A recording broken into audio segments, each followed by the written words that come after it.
What is up, Easley Reaction fans? Sorry, it's been a couple days. I come down with a little bit of the cold.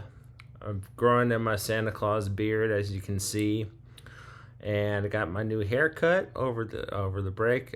It's probably already on video, anyways. Yeah. So let's get into it. I'm not going to be doing a music reaction today. Today is primarily Creepypastas, the part 2 of it. And I hope to get like another part 3 in before October ends. And then I'll return to this in Christmas time, because there's plenty of great Christmas creepypastas as well. So yeah, this is just let's just enjoy the heck out of creepypastas today, and hope you guys enjoy. I will say that I saw Chris Stuckman's movie last night, which was Shelby Oaks, the first horror movie he ever made, and I'm giving it a 7.5 out of 10. It was a lot better than I thought it would be. I was thinking more it was going to be more set in a nurse in an old folks home. It sounded more like an old folks home story, but it's actually a abandoned town story. And yeah, he mixes the found footage in with like supernatural elements, and the camera shots change, the cinematography changes from like a found footage to nice little effects and stuff in there, creepy ghost effects, and yeah, I liked it. I recommend it. The one I want to see next is Good Boy with the dog. And then the one after that, I want to see Welcome to Derry. That is the top of my hype for that. Black Phone 2 is out, but I'm waiting for Christmas because it's literally a movie set in the wintertime. So I was like, why just not wait until winter for that? That's what I don't understand. Is like, I think they should have released Black Phone 2 in December and given us Five Nights at Freddy's 2 this month. Like, that's something I don't understand the release schedule on that, but I'm not one of those people, so I don't make the decisions. Anyway, let's get into it. This is one I always have remembered, sticks in my mind a lot. So this is Whimseywood by Slime Beast. He also did Abandoned by Disney, which I've featured on this channel, and let's do it. This is Whimseywood by Slime Beast.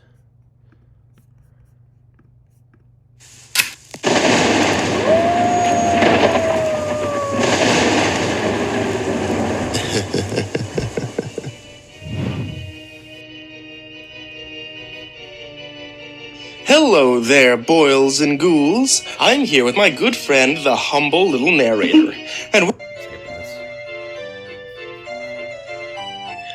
I always hated road trips. I'm not using the term hate lightly. I've always absolutely hated long car rides, especially as a child.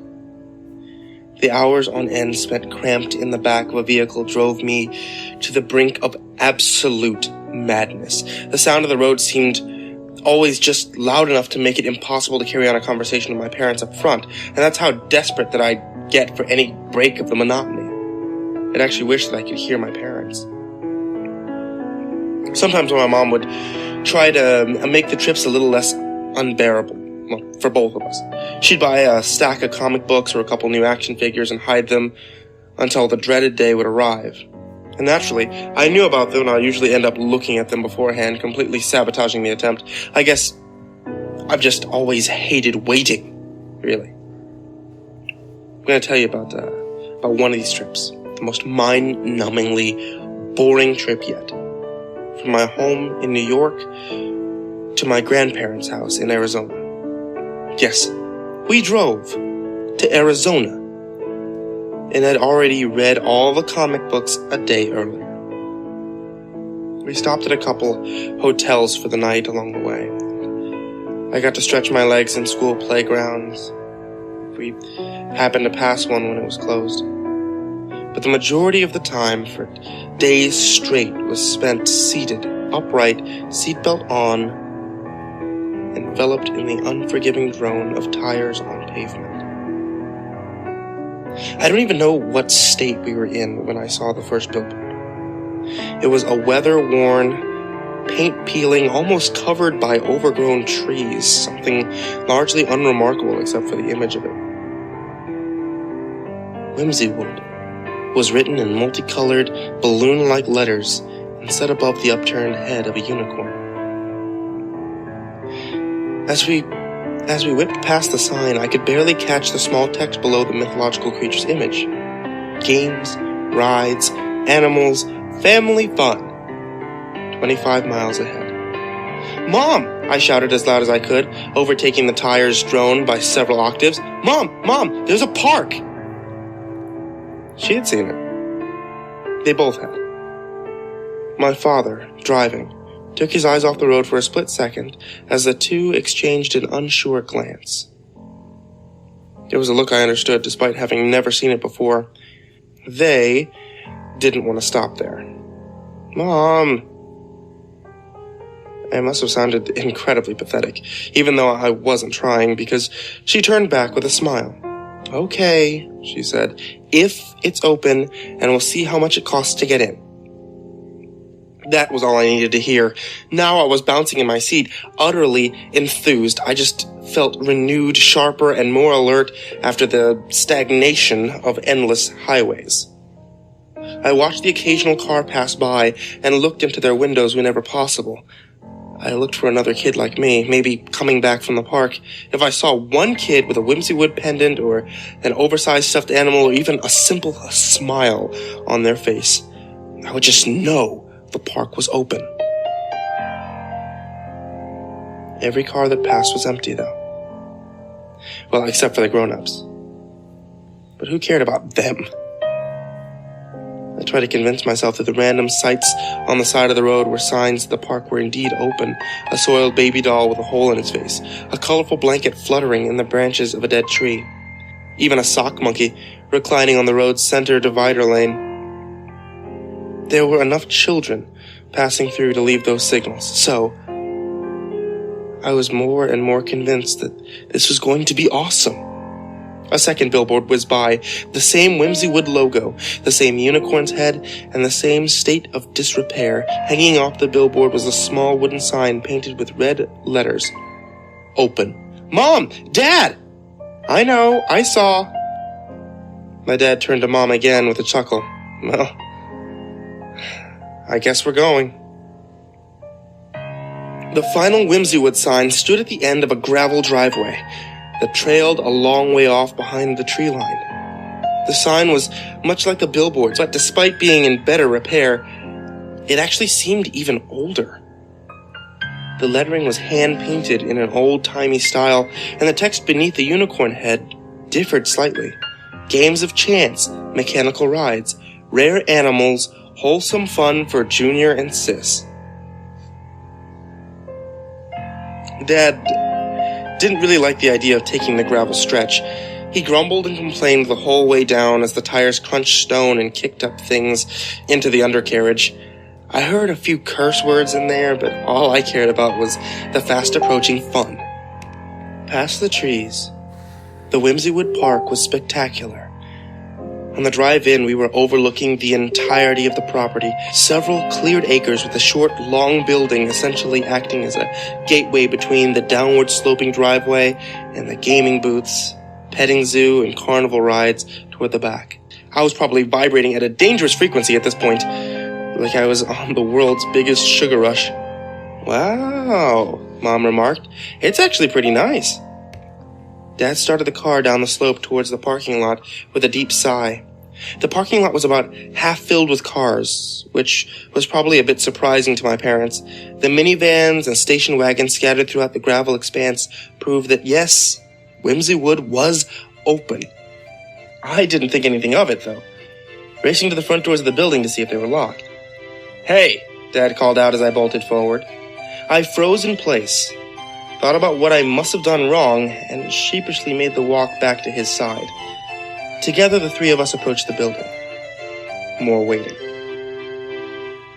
Dad pulled the door open and held it for Mom and I. Me first, of course. There was a wooden box by the front door that simply read, "Pay what you can. $5 for everyone over 3 suggested. I thought I saw Dad slip in a $10 bill and thought about protesting my age, but I was too excited to get inside. Lit by row upon row of arcade game cabinets and neon signs that hung on the walls. The signs weren't for any specific product, but more along the lines of general concepts. Fun, groovy, and tubular. Stuff like that. One that sticks in my mind just confusingly read, Super Power. I hadn't really been to an arcade yet at the time, so this had my jaw dropping on the floor. Now that we were inside, now that we were indoors and there was no chance of getting backed over by a van, I was free to run around like a lunatic. I was quickly lost amidst the beeps and shrieks and computerized music of about 100 video games. I checked them all out. A centipede-like game called Skull and Crossbone caught my attention the most. It had a little boy with a crossbow at the bottom of the screen, firing upwards as skeletons and skulls rolled across a graveyard, inching closer and closer to him. I ran back to my parents, and Mom already had a handful of quarters prepared for me. I played it for a while, but couldn't get very far without dying, so that fun was over pretty quick. When I returned to my parents this time, they were talking with a third adult. She was a squat, heavy-set woman with stringy black hair and nasty, neat black dress clothes. She wore a unicorn horn on her forehead, attached with an elastic band. "Well," Dad said to the round lady, "here's the boy." The way he said it was the same as saying, "Okay, here's my way out of this conversation." The round lady turned and leaned down to face level with me. Her face was wrinkled, worn, and old like the signs.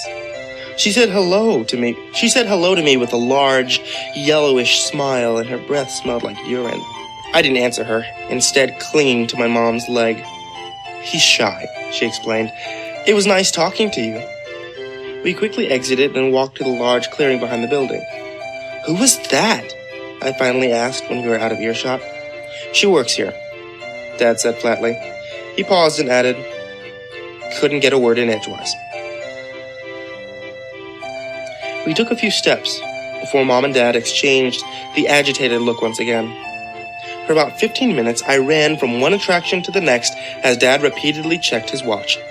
I didn't care. This was my one chance to actually enjoy myself. I wanted to take Dad's watch and smash it. I wanted to stay here, not go to stupid Arizona.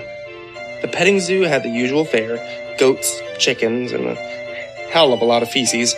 An old man sat on a hay bale in the center, as other kids around my age harassed the birds and acted wary of the goats. The old man was dressed a lot like the round woman, right down to the plastic unicorn horn on his head. He smiled at me. After I did the customary amount of petting and stepping in shit, the old man beckoned me over. I kept a safe distance from him, but I did approach.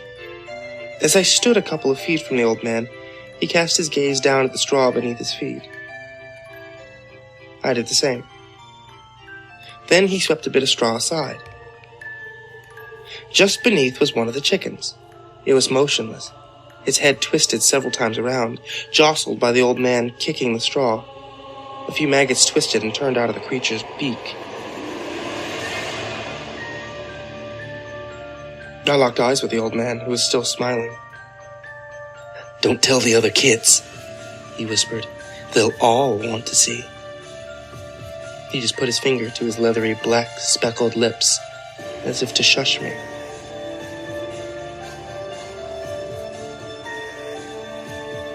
I always loved animals, and even if I hadn't, this would have still been disturbing. I ran back to my mom with such an awkward gait that she instinctively knew to kneel down and catch me as I reached her. "What?" she asked. "What is it?" "There's a dead chicken." "Oh. It was under the straw by the man." "Well, I'm sure he'll get rid of it. Sometimes animals get old and they pass on. Remember, we talked about that." As you no doubt already know, that wasn't the problem that I was having with the whole situation. Still, I didn't really have the mental tools to figure out exactly how I should clarify the situation. I held hands with my mom and Dad, almost hanging between them, as I decided what I wanted to do next in the park. That's when an announcement echoed through the park, carried by rattling, tinny speakers mounted on telephone poles. Welcome, Whimseywood wee ones. Hurry, hurry, hurry to the Lumberjacks Timber Tunnel. All you little lumberjack and lumberjills, toddle on over to the tunnel and get ready to laugh.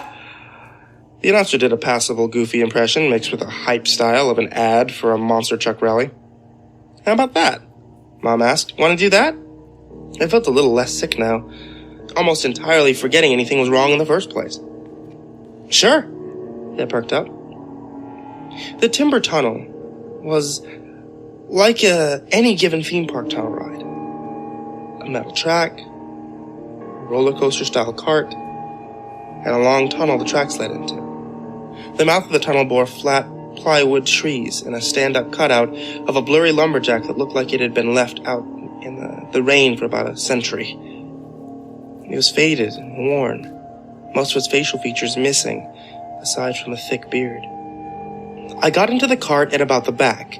Other kids were already piling in, and there was a real sense that I might get shoved or kicked if I tried to work my way in any sooner than I did. The round woman was sitting by the cart, making sure everyone was safe and secure by manhandling them to see if they'd come loose from the cart. Nearby, two people, in less than convincing two-man unicorn costume, pranced and trotted around. The lead man making whinnying and snorting sounds. Next to me in the cart was a dweeby kid with Coke bottle glasses and a green and white striped shirt.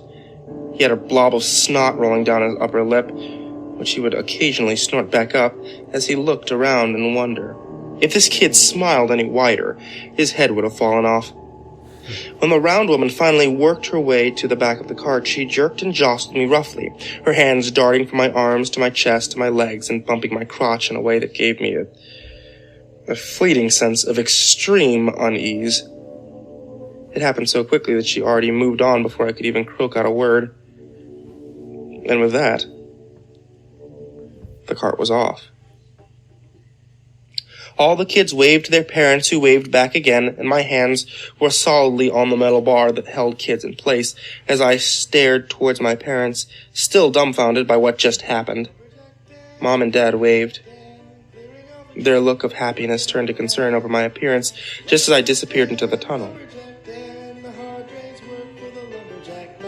After all that happened, all I wanted was to forget the song.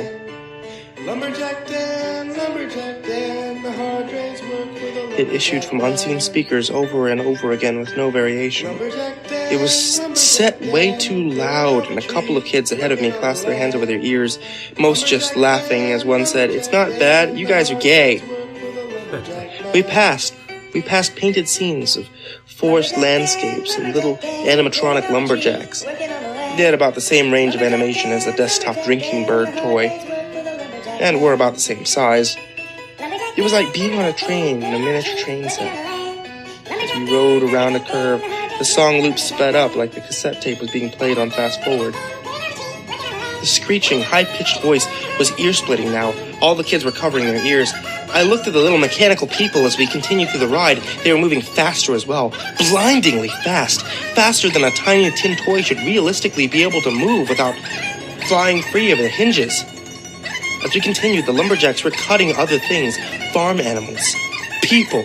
Tiny lumberjacks had moved into a small settlement of log cabins and were relentlessly, eternally hacking away at tiny felled people. Blood spurts made of red metal wire jiggled this way and that as the torturous murders commenced. A light went out. The song still played, still way too fast and way too loud. I felt my pants get wet. The cart shook. It shook with increasing severity, like someone jostled the front of the car, then the middle, working their way to the back, and suddenly something hit me in the jaw very hard, like an uppercut.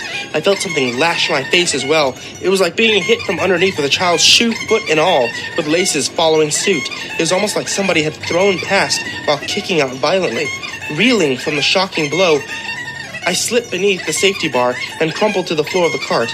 I cried out, but the music drowned the sound. I felt across the floor for help from the boy next to me, but I found only empty space from wall to wall within the cart. The music finally ceased. everything was quiet. Sniveling in the dark, I remained quiet. I didn't even breathe deeply. I listened for any sounds of where everyone had gone or why they left. All I heard was a sound like a restaurant full of customers obnoxiously slurping soup, mixed with the absent, brainless chewing of a group of cattle. The lights never came back on. But thankfully, the cart had continued to move throughout this ordeal. And soon, I saw daylight as I emerged from the other end of the tunnel, still hunched down on the floor and clutching my swollen jaw. When I realized I was most likely past the danger, or at least assumed I was, I boldly popped my head out of the cart and looked around. The sunlight burned my unadjusted eyes.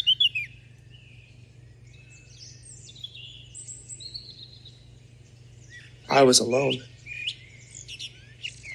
I don't mean I was alone in the cart, though I was, but rather,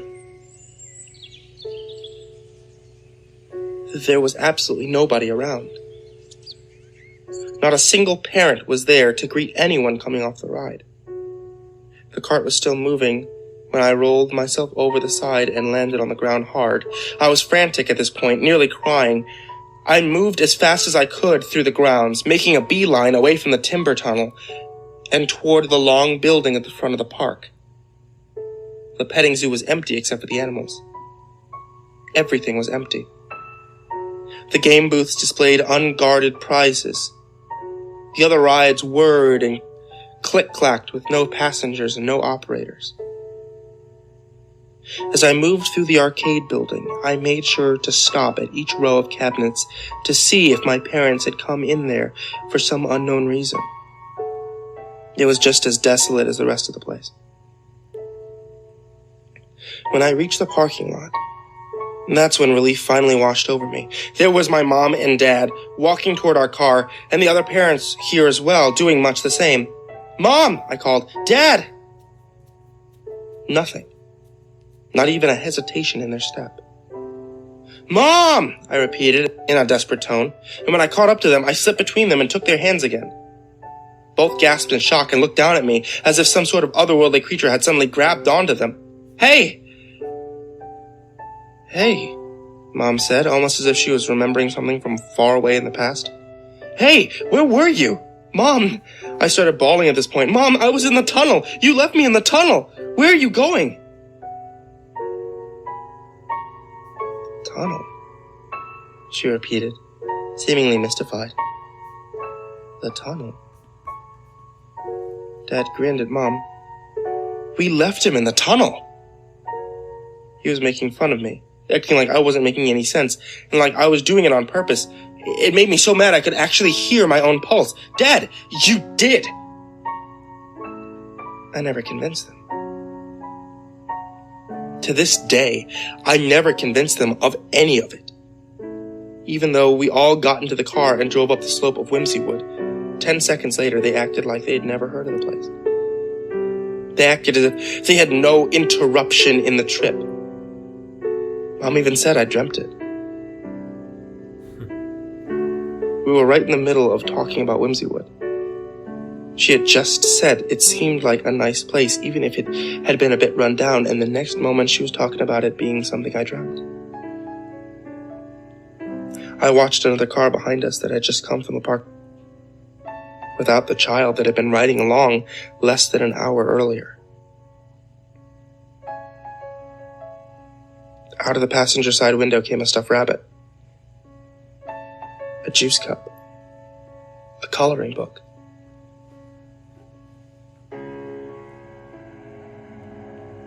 By the time that we had reached Arizona, the combination of my parents' insistence that I dreamt it all, combined with the monotony of the remaining trip, had me worn down. I really started considering the idea that it hadn't been real. I almost had myself fooled until the trip home. On the way back, we passed the billboards again. Games, rides, animals, family fun. 25 miles ahead. "Hey, look," Mom said. "You've been really good." Want to stop there on the way? And much to her surprise, I declined.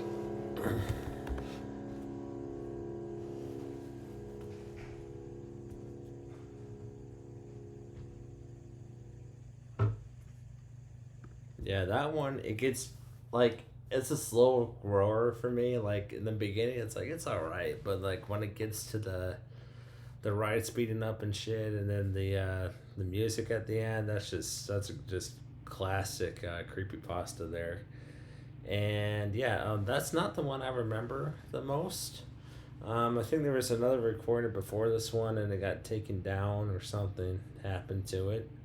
I remember the song being a bit creepier. The song recorded being a bit creepier for me.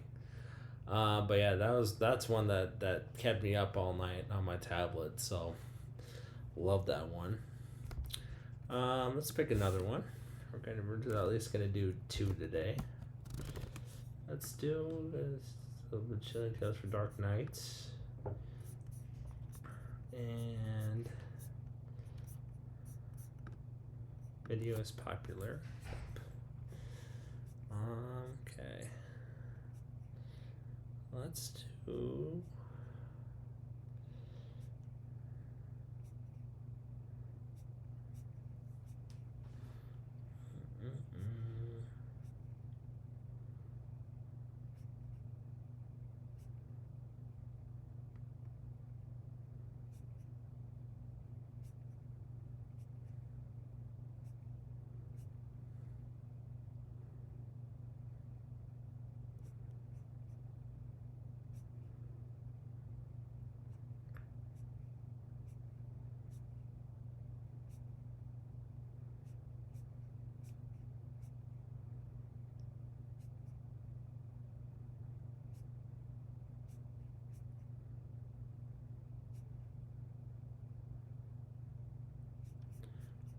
Under the City. Every Monday and Tuesday. Under the City by L. Chan. 2 nights of NBA.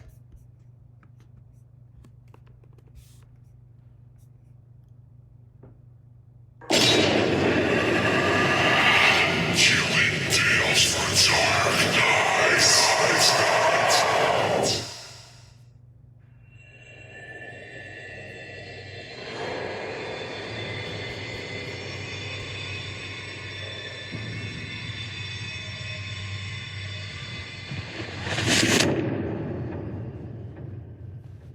Audio editing and production by Jonathan Jones.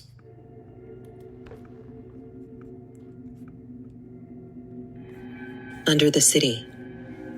Written by L. Chan. Narrated by Heather Ordover.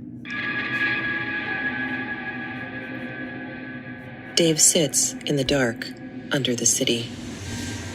Strange that with the end so near, he cannot focus his mind. Every time he tries to concentrate, to hold a thought, it slips away, like those little silvery fish in the sea that he tried to cup in his hands as a child. He looks out into the black, empty space in front of him, trying to define the thing in the dark. Could he make out the shape of it? A deeper shade of nothing? He struggles at his bonds for a moment, but they are strong.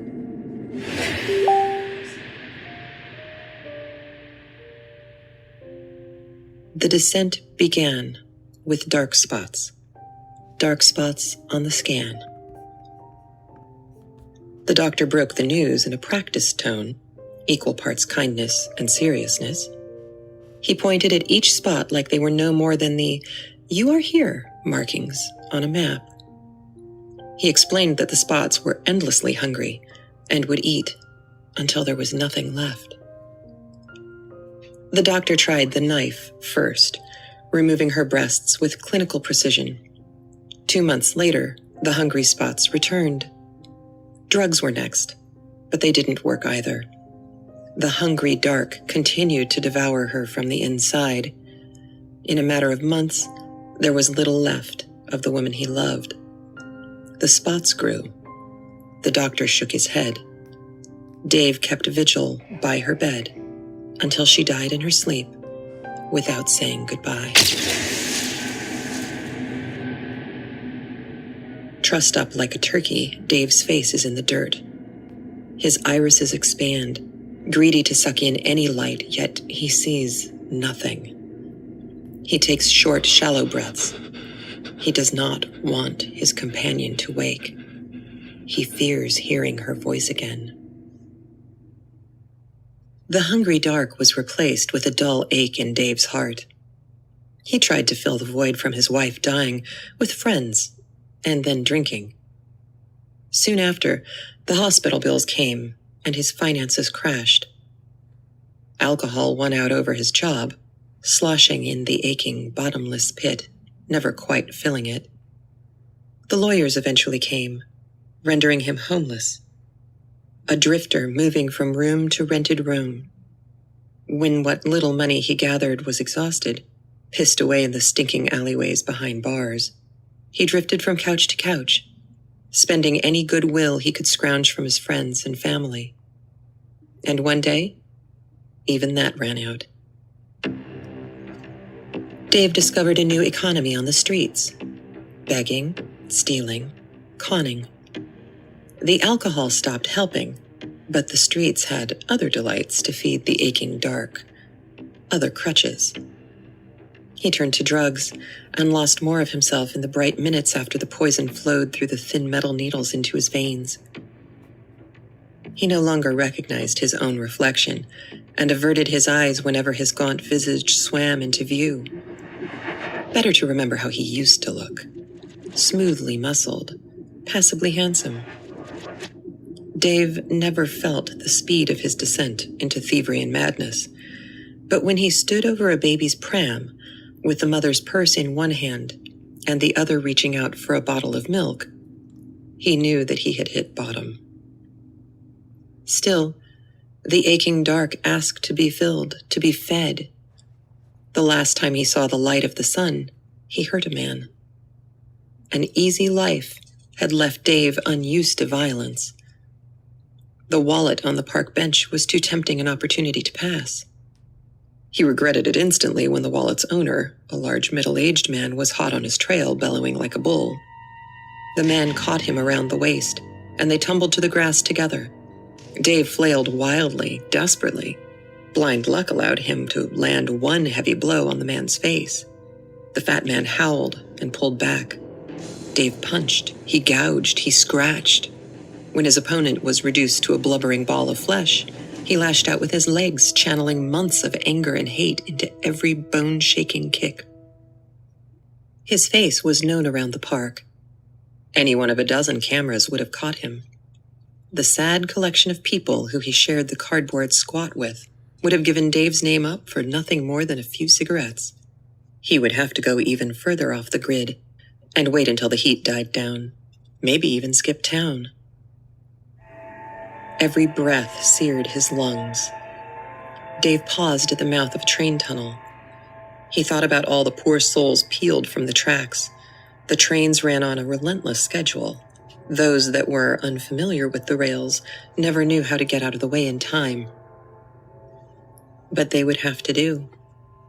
The great bulk stirs, shifting the still air. Is it already time?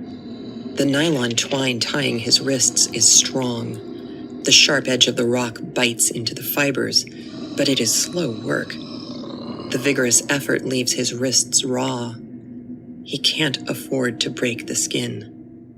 The smell of fresh blood will only wake the beast. Dave enjoyed the safety of the lonely darkness. The silence in the tunnels reassured him that he was not being pursued, and the wallet had money, which he found solace in. The only challenge was to get out alive. He began to have doubts after the third or fourth turn, but when he backtracked, he was confronted with even more choices, more turns, and more forks in the road. Weaving through the city's underbelly, Dave's thighs complained from the constant punishment. The passing hour brought a rising panic. A swollen lump at the back of his throat clutched at his tongue every time he tried to swallow. When he lost all track of time, a sinking despondency set in. Even that went away when his bones told him it had been too long since his last hit. The cramps started in the large muscles of his legs and danced up and down his thighs like fire. He grunted as the spasms chased each other. Then he fell to the ground. Shakes followed the cramps, stealing control of his body. Sweat chilled him as if icy water drenched his shirt. There, in the lonely dark, he slipped in and out of reality, pain getting the best of him. Sometimes it seemed that his wife was with him. He sensed her there, sitting in the dark, smelling of chemicals, disinfectant, and death. He felt the air brush past his cheek as she leaned in close to whisper comforting words to him. Not in the sweet musical voice she had used when they dated, but the dry rasp of her final days. "Stay strong, little one," he heard her say. "Help will come soon." The first strand of twine gives way. Dave presses on.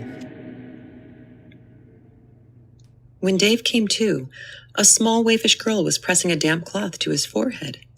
Her face was lit by the dull, flickering glow of a single incandescent bulb. The girl startled when his eyes opened. She put a finger on Dave's lips when he tried to speak. Her features were hidden under layers of grime. She was young. The girl stood up and walked to a small table. The bulb had thrown huge, wavering shadows up on the wall. She filled a paper cup with water from a battered plastic bottle and offered it to him. He sucked it down greedily and cleared his throat after the last sweet drops had disappeared. The ache that had followed him through the tunnels seemed to evaporate. Dave sat up slowly. He was in a long chamber, still in the tunnels, lying on a nest of newspapers and cardboard. Some mismatched, dilapidated furniture decorated the space. A guttering candle added to the weak light, but the corners and the ceiling were still shrouded in darkness. Others were in the tunnel with him, dressed in ill-fitted, faded clothes. Dave had heard of this particular crowd when he was on the streets. The other dregs would whisper about the people in the tunnels, an entire ecosystem in the parts of the subway where the trains never ran. The other homeless spoke of the tunnel folk in hushed tones. They passed rumors of people that vanished below, never to return. The girl squatted in front of him, watching with her dark, inscrutable eyes. Her pale skin seemed almost luminous in the dim light. To Dave, she was beautiful. "Thanks for saving me," he said, reaching out his hand. "My name is Dave." The girl gave him a shy smile that lit up her face, the light from the bulb dancing in her eyes. She took his hand, caressed his fingers. "They call me Flowers in the Night." "Did your parents give you that name?" A troubled look flashed across her face, gone almost before Dave caught it. "My parents called me Natalie. That part of me is dead now." "Excuse me?" "Parts of us are always taken when we're called to stay in the tunnels. The parts that hurt and tied us to the world above." Flowers nodded. "He said someone needed help, so we came and found you. You're among friends now." Dave remembered the voice in the dark. "I heard someone speak to me when I was lost in the tunnels." Dave slipped out from under the ratty blanket. A wave of dizziness crashed over him and he wobbled, putting out a hand for balance. He recoiled at the sight of a dark, sinuous mark on his forearm. The pattern curled around like a snake, a whirling patch of dead skin. He prodded at it gingerly, remembering his wife's cool hand in the dark, stroking his arm. "He marked you. He marks us all when we are called to stay." Flowers raised her thin, pale forearm, pulling up her sweater sleeve. The same mark curled, undulating across her skin in the flickering light. "Who are you talking about?" Dave asked, his voice rising. "Who spoke to me in the dark?" He had dismissed his wife's voice as a fever dream or hallucination. Flowers looked at him, her dark eyes wide with mirth. "You aren't ready to know yet. When the time is right." She turned and swept away into the shadows. Dave struggles. He strains his ears, suddenly alert. Each stroke of the twine against the rock produces a low rasp. His heartbeats pound in his ears. The thing in the darkness, is it aware of him yet? He gets back to work, slowly, methodically. He does not want to die there. It's easy to get used to the warm, welcoming half-darkness under the city. There was no pain or yearning. Dave's need for the drugs was miraculously gone. Flowers smiled when he mentioned it.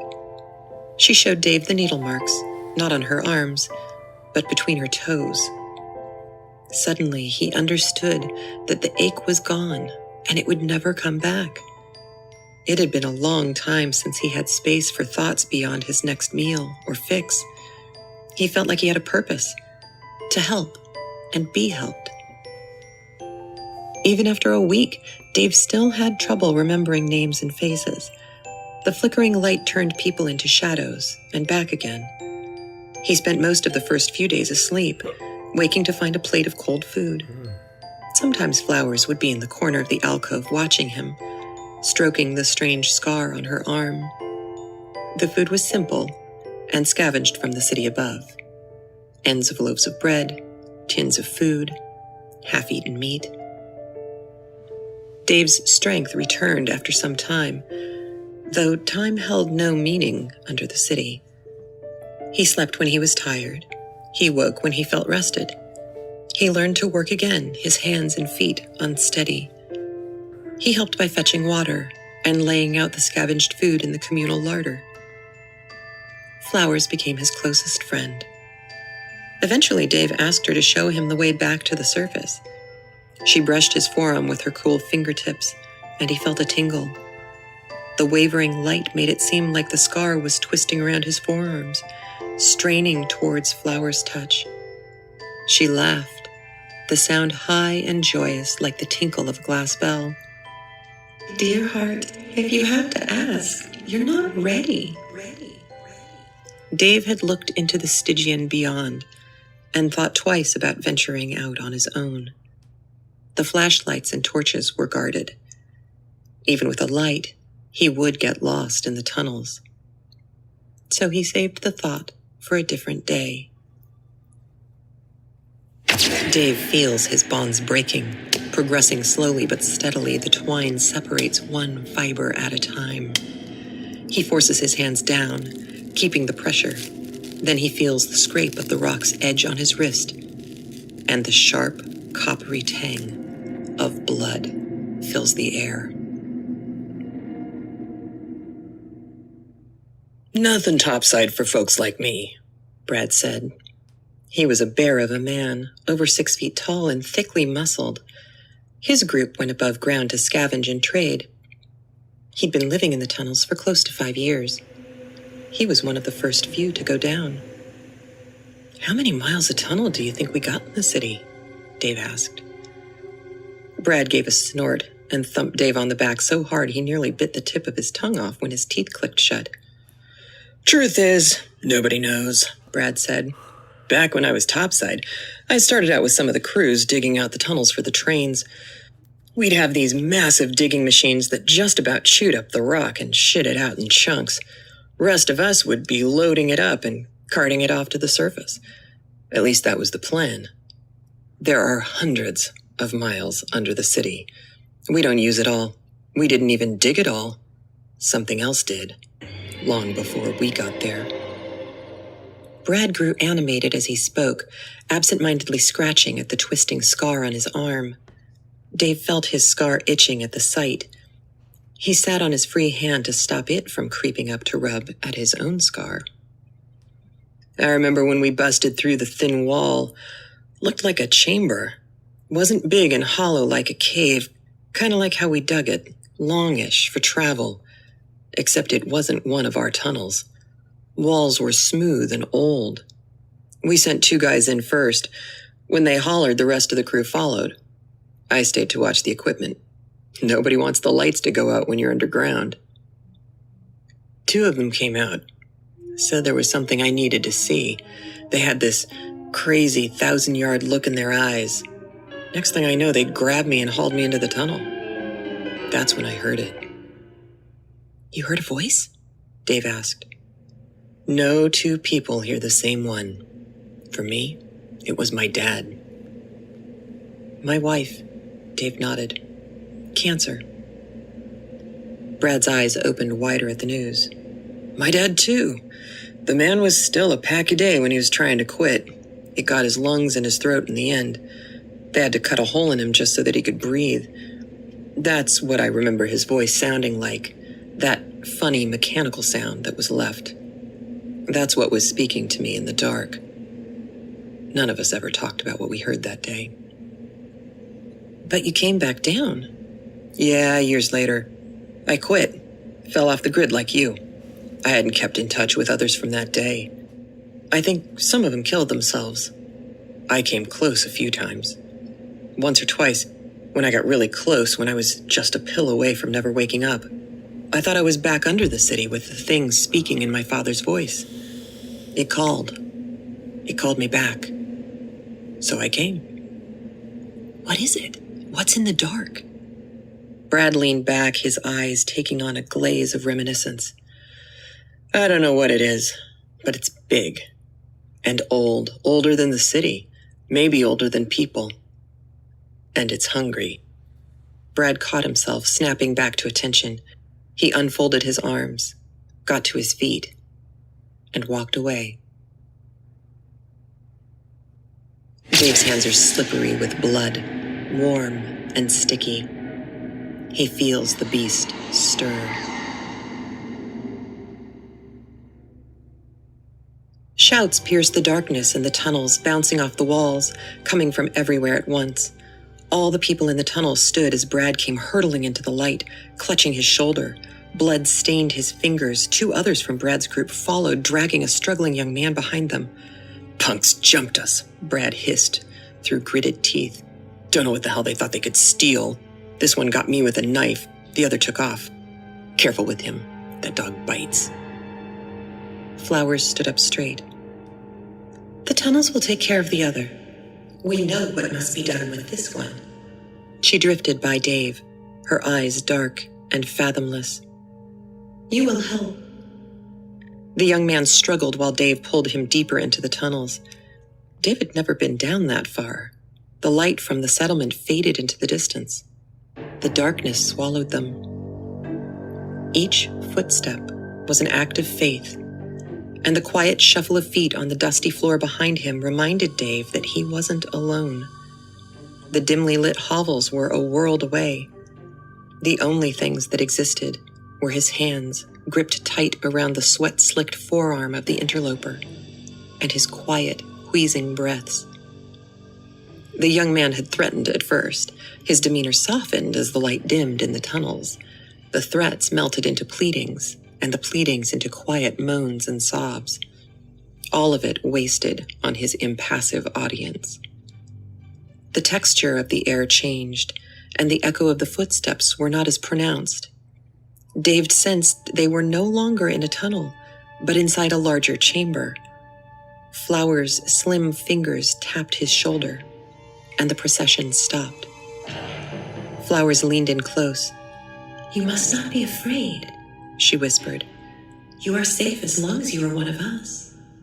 Her fingers danced down Dave's arm, lingered slightly at his strange scars. Warm breath tickled his ear. It's awake. Dave grew aware of a stirring in the air, an uncoiling of something in the darkness, the rasp of something sliding across the dry floor. The trespasser fought to free himself, mewling in terror. He twisted wildly, seemingly powered by a primal fear. Dave felt the dull body heat of a vast thing in front of them. When the creature exhaled, Dave was enveloped in the fetid old carrion on its breath. The itch on his arm became unbearable. The trespasser quivered and was suddenly pulled forward. Dave dug his heels into the ground to keep his own balance. Then all three of them were thrown back.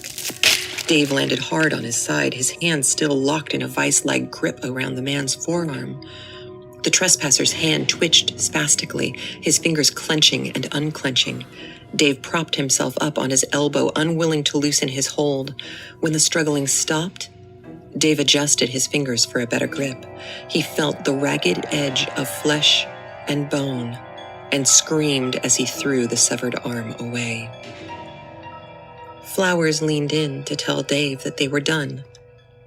Unable to move, afraid of what lurked in the darkness, he had to be hauled to his feet and nudged forward. Free. Dave's hands are free. He flexes his fingers quickly. The flow of blood back to his fingertips prickles. He starts working on the knots on his legs.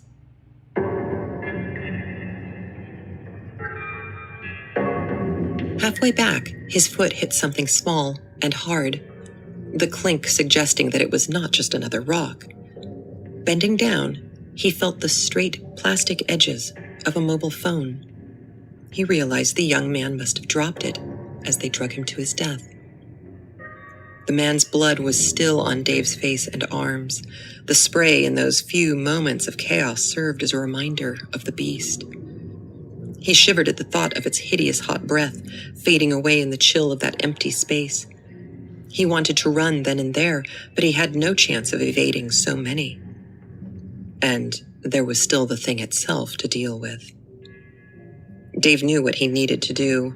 Once back, he patiently waited until most of the group had left their part of the tunnels. Thankfully, Flowers had taken several others into the depths to clean up whatever was left of the interloper. Dave spent an hour pretending to organize the larder. He filled his pockets with food and packed a bag with water bottles. He planned to run until the cell phone received a signal and then call the police. Whatever the people under the city were doing, he wanted no part in it. He ran. The pain began as he left the dim lights behind. The scar on Dave's forearm squirmed, burning as though it was being flayed from his skin. He bit down hard on the inside of his cheek to keep from screaming. He forged on. Each step ratcheted up the level of agony. It felt like something had soaked his hand in gasoline and set it alight. Dave, unable to take another step, sagged to his knees, defeated. "Why do you flee?" His wife's dead voice echoed from the dark, a mocking, taunting tone. "Why do you run? There is nothing left for you above. You were running when I found you, half dead, broken, spoiled. Look at you now, running again, but to what? Everything you need is here." The pain was replaced with a throbbing buzz like the purr of a content cat. The thud of footsteps approached. Dave held up the mobile phone, its tiny, bright screen a futile protest against the darkness. Flowers appeared out of the shadows, a lopsided smile on her face. "Wasn't what I gave you enough?" The dead voice came from her dry lips. Dave wanted to scramble backwards, but his scarred arm would not obey. Flowers was clad in a form-fitting black outfit, dark and skin-tight. Except she wasn't. Dave saw the light of the phone bouncing off the fine hairs on her arm. Flowers was naked. Her entire body was covered by the strange black scars. Strong hands seized Dave from behind, too strong to fight off. "Yes, Dad, we'll bring him to you," Brad mumbled, as if replying to someone only he could hear. As they led him back into the chamber, Dave wondered why the thing always took on the voices of the dead. He wondered if anybody had ever heard its true voice. Then he saw the gaze of madness in Flower's eyes and had his answer. Almost free, almost, but not quite. Dave feels 1,000 eyes on him, the eyes of this ancient entity, this terrible old one, hungry but never dying, aching but never filled, just like the darkness within. Its presence rolls over his skin, and the scar on his arm purrs in pleasure. His savior whispers secrets to him in its true voice, and he finally understands. Dave smiles in the darkness under the city.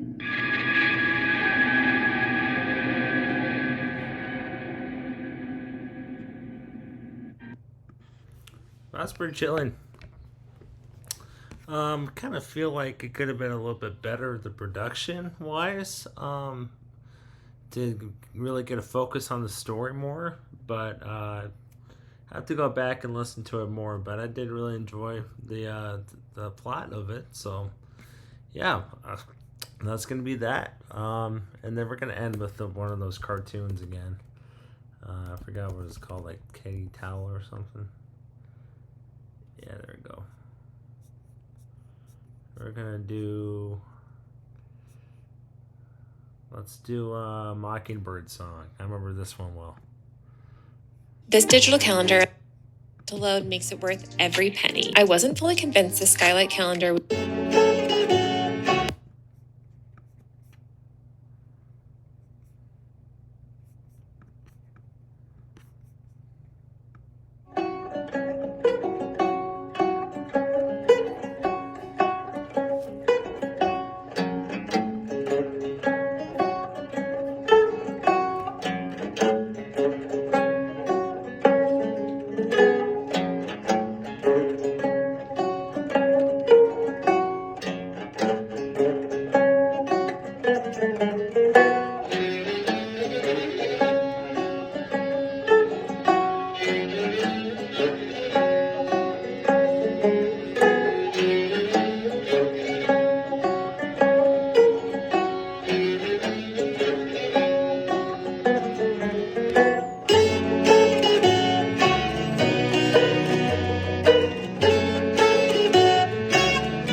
Once upon a time, in a small Kansas town, there was a girl by the name of Shawnee Jenkins. Shawnee was 8, and like most 8-year-olds, went to school, hated homework, and loved nothing more than a root beer flowed from the corner store. With 2 eyes, 2 arms, and 2 legs she got tangled in her jump rope all the time, she looked like most 8-year-olds too. In fact, nothing about Shawnee stood out at all, except that she lived on a haunted farm. Oh, the Jenkins farm wasn't really haunted, but it was certainly the kind of place your mother told you not to play around. Something about it just wasn't right. Of course, there was no electricity, no running water, no sign of life whatsoever, but plenty of cobwebs. And all around it for acres lay the dried-up remains of a long-dead wheat field. There were rumors of screaming coming from the property at night, but most folks just laughed those off as tall tales told by little kids. Shawnee didn't have any friends, but that was fine by her. She had her parents to look after. What happened to them happened so long ago that she barely remembered what it was exactly. She just remembered Mama waking her up one night and carrying her down to the cellar where she left her and told her to keep quiet. She remembered that Mama sounded scared, and it scared her too. Then there were those awful sounds going on up above, Mama and Daddy yelling, and some things that were most certainly not Mama and Daddy. She didn't remember much else, really, just that everything was different after that. Mama stopped getting up in the morning to make eggs and biscuits. Daddy didn't go out to check on the crops. They slept all day and only got up at night. Often they disappeared for hours at a time and came back just before dawn, their mouths all stained red and dripping. They said they were hungry was all, and that she'd understand one day. But little by little, they talked less and less. Their teeth got long and sharp, their eyes big and black. It was when Mama stopped singing her to sleep at night that Shawnee knew they weren't ever going to get better. That was years ago. Now they didn't talk at all. They just hissed like angry possums and kept to the shadows. It was like they weren't even people anymore. Just animals in Mama and Daddy's skin. But they were still her parents, even if they smelled like rotten meat. So Shawnee went about her days as normally as an 8-year-old can. She went to school, did her homework, brought home her progress reports all decorated with boils, stars, and smiley faces, even though Daddy didn't seem to understand what they were anymore. Shawnee earned a little money from her paper route, and when she had a little left over after the groceries, she'd treat herself to a root beer float. Mr. Johnson would tell her to say hey to her folks for him, and she would, even though they just blinked at her and crawled up the walls. There were days it was harder to pretend, though. It just hurt. When Shawnee saw the other children with their parents in the park or at school, it hurt so much she thought her heart would stop. It was those times she'd lie down on the cold concrete slab over Mama's sleeping hole and imagine Mama was holding her and singing her favorite song, the one about the Mockingbird. And she'd feel better. Then she'd get back up, clean up the blood her parents left behind the night before, and hope she'd fall asleep before they went out for their dinner. It wasn't fair that she had to live this way, but nobody said this was a fair story. Some boys from the next town over had heard about the haunted Jenkins farm. And after they got all liquored up and wild, they rode over on their bikes that roared like mountain lions, and they made up their minds to torch the place. After they tore it up, that is. They had to show each other and their girlfriends they weren't scared of nothing. Shawnee, having heard them pull up, ran to the cellar and hid, heart pounding wildly as the boys kicked over furniture and punched holes in the walls above her. "This place ain't haunted," one complained. "It's just a bunch of old junk." "Well, what about the cellar, Jimmy?" said another. "We ain't checked down there yet." Shawnee's heart pounded even harder, but not for her own sake, for her parents, who were still asleep under their slabs just beneath her feet. They wouldn't be up for a little while yet. Until midnight, they were as still and helpless as baby rats. She quickly looked around in the shadows for a weapon until her eyes made out the shape of Daddy's pickaxe. The boys were on the cellar stairs now. Shawnee grabbed the pickaxe and told herself she was brave, the bravest 8-year-old ever. Nobody was going to hurt Mama and Daddy as long as she was there. And now the intruders were there. "Well, look what we have here," said one of the boys. "Get out of my house," Shawnee hissed. "Or what?" said the one called Jimmy. "You gonna swing your pickaxe around and break my little toe?" They all howled with laughter, but Shawnee grabbed the pickaxe tighter. "Get out of my house or you're dead," she threatened, but they didn't want to listen. So she swung that pick around with all her might. It was much too heavy, but she managed to graze one of the boys enough to knock out a tooth. He screamed in pain and cursed up a storm, but before she could hit him again, he ran forward and grabbed her, lifted her up over his head, and threw her hard against the wall. She was still seeing stars when he came after her again. "Stop it, Jimmy, just stop it," one of the girlfriends cried. "Yeah, Jimmy, come on," said a boy. "She's just a kid. Now let's beat it before we get caught." This time the one called Jimmy listened. He spat a broken tooth to the ground and swore under his breath and walked off with the others, leaving Shawnee in a crumpled heap. But they never had a chance.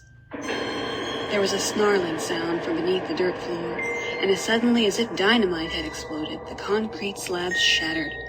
The intruders tried to run, but the creatures that came up from the depths were faster. They sprung to the ceiling and dropped down on the boys and their girlfriends, tearing them to pieces with their claws and their big pointy teeth. By the time it was over, there was blood and bone and skin flung all over the place. As Shawnee struggled to breathe through the pain in her lungs, all she could think was, how am I going to clean all this up before school tomorrow? But now it was getting hard to see. The edges of things were black and fuzzy. The pain was going away, but she couldn't feel her fingers anymore. She tasted blood in her mouth. Mama and Daddy crept over to her and stood there watching for a while. They stayed like that for hours, not saying a word, not making a move. They didn't even touch the bodies they'd ripped apart so savagely. Shawnee guessed they just weren't hungry this time, but she didn't mind. Everything was getting blurry now, and it was nice just to feel them with her. Somewhere in her head, she heard Mama singing the Mockingbird song. Shawnee smiled weakly and let the calm wash over her. She thought maybe Mama kissed her goodnight, but she couldn't be sure. Eventually, her parents left her side. It was morning now, and Shawnee was afraid for a moment. But something inside her told her it was going to be all right. She faintly saw Mama and Daddy's dark shapes disappear as they ascended the cellar stairs and walked out of the house into the daylight. That was the last thing Shawnee Jenkins saw. The last thing she knew.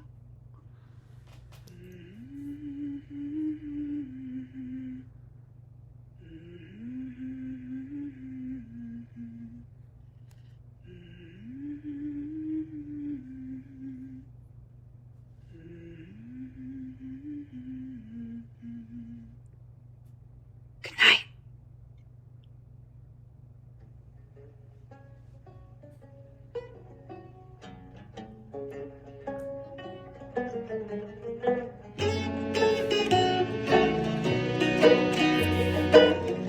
Goosebumps, man.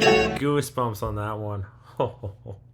I love it. It just the entire production just feels like, like even the song. It just feels like fall in my mind. Yeah, I love it. Love that one. Hope you guys enjoyed that. That is, it's about an hour. So thank you. And I'll be back with a music reaction either sometime this weekend or on Monday for my 30th album. And then I'm going to be ranking them. So that's going to be fun. Thank you.